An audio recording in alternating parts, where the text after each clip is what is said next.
You ever think you've seen every flavor of entitlement until one day someone comes along and invents a whole new category? Yeah, that's exactly how I felt the morning Brenda, the Queen Bee HOA president from across the street, decided to call the cops on me. Why? Because I wouldn't let her fill up her fancy Range Rover from my private diesel pump. Can you picture that? I'm out front, topping off my truck, minding my own business, and here she comes, perfume trailing, heels pounding the pavement like she's leading a parade. She plants herself right in my driveway and looks me dead in the eye. Fill up my Range Rover, Marcus. As HOA president, I shouldn't have to pay for gas when residents have it right here. That's a real quote, like I run a gas station just for her. I tell her flat out, that's never happening. Not in this universe. Her eyes go dead. Next thing I know, she's dialing 911, shrieking to the dispatcher about how I'm hostile and threatening. All you could smell was diesel and desperation. Now, here's what Brenda didn't know. That 911 call would end up being the worst mistake of her life. She had no idea who she was dealing with. I'm Marcus Kellerman, 52, and I've worn more hats than most people have owned pairs of shoes. Spent 20 years in military logistics, moving gear and fuel all over the globe. If there's one thing I learned, it's that preparation isn't just smart, it's survival. But all that didn't prepare me for life, throwing a curveball. 2 years ago, my wife, Sarah, passed away after a long fight with cancer. Those hospital bills? They looked like phone numbers. I sold nearly everything, packed up, and moved to Willowbrook Estates, a little subdivision with cheap property and a sales pitch that promised peace and quiet. Yeah, about that. Willowbrook had all the usual suburban stuff. Barbecues, kids, folks just trying to get by. For years, the HOA was run by Mrs. Henderson, an ex-teacher who kept things fair. Don't paint your house neon, mow your lawn, pay your dues. Simple. But then Brenda blew in like a Category 5 storm from some high-end, gated community where starter homes cost more than my entire life savings. She's a real estate agent, drives a Range Rover, so clean it probably never sees rain, and has this kind of entitlement only people who've never heard the word no seem to develop. Within 8 months, Brenda hustled her way into the HOA presidency, promising to elevate standards, which, if you read between the lines, meant making everything match her high-end brochure and squeezing out anyone who didn't fit. Suddenly, violation letters started flying. One family got fined for having too many cars. Old man Orion caught heat for his vegetable garden. A young black couple got harassed over a basketball hoop, even though their white neighbors had the same setup. That's the kind of leadership we were dealing with.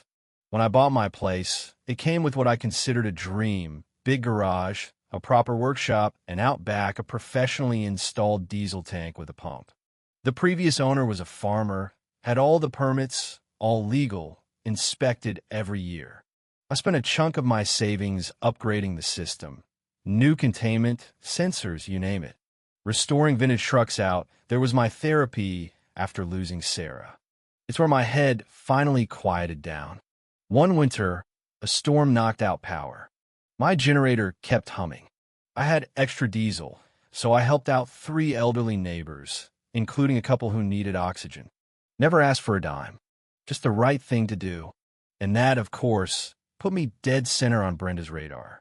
She started grilling me about permits, zoning, and unfair access, like she was running an official investigation. I showed her my paperwork, agricultural exemption, fire inspections, the works. She just sniffed and walked off. Next thing I know, I get a violation letter from the HOA, $500 fine for unauthorized commercial activity. The letter read like an IRS audit. She claimed my pump was attracting undesirable traffic patterns. I spent hours digging through the HOA bylaws, printing out every statute, and put together a rebuttal. Hand-delivered it with a smile. Thought reason would win the day. That was my first mistake. See, people like Brenda don't care about what's right. They care about winning.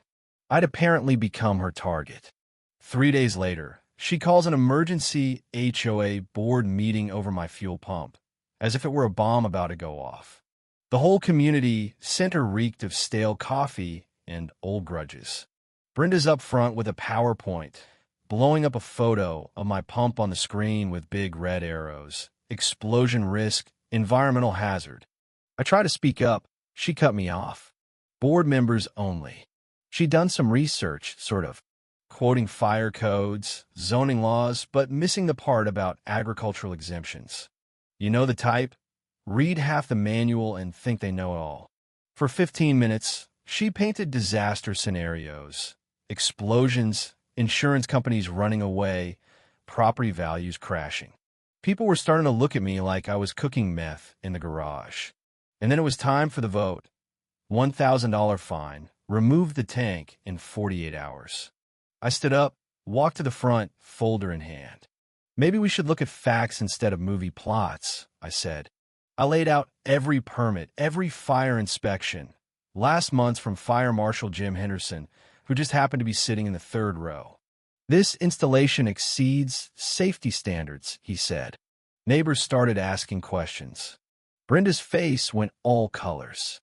Suddenly, folks were sharing stories about how my pump helped them through storms or medical emergencies.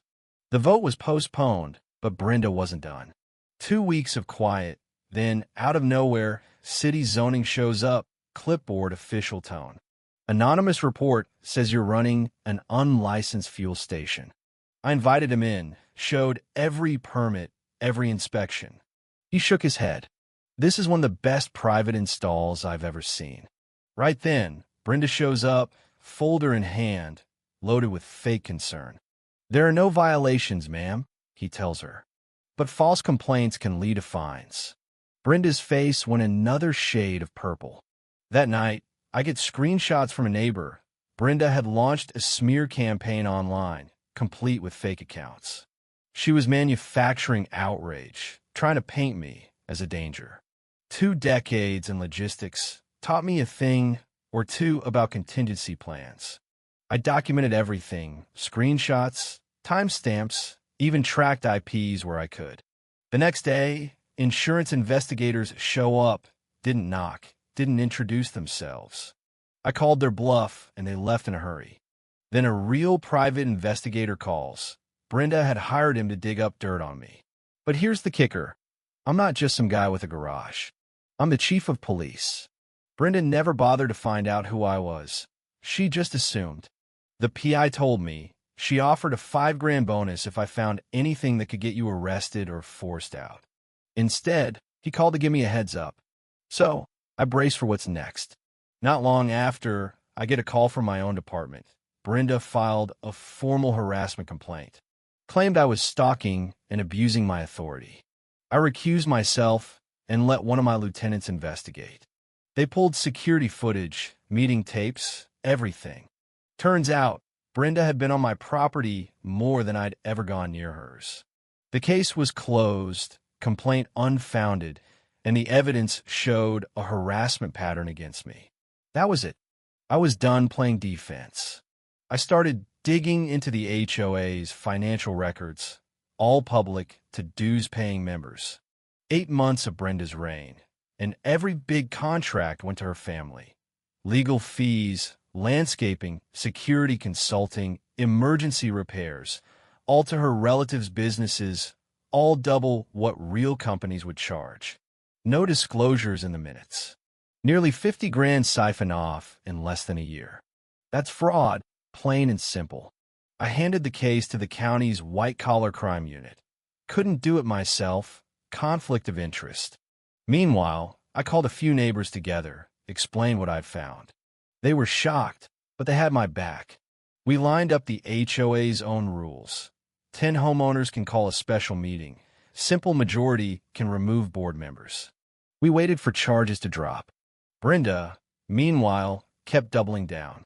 Called another emergency meeting, demanded I hand over $10,000 for federal safety compliance. Brought props, a locked briefcase, fake federal reports, and claimed I was a terrorism risk. I called her bluff, dialed the EPA on speaker in front of the whole room. They shot her down in less than a minute. Her supporters scattered. Then she went nuclear: flyers, social media posts, anonymous calls to city offices, even Child Protective Services. I documented everything. The last straw came when she tried to empty the HOA reserve fund.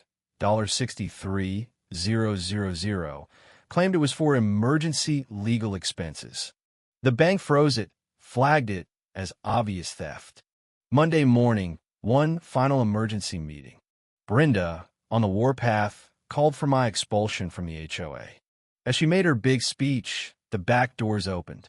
Detective Reynolds from the DA's office, flanked by federal agents, came in and arrested her for embezzlement, wire fraud, filing false police reports, and conspiracy.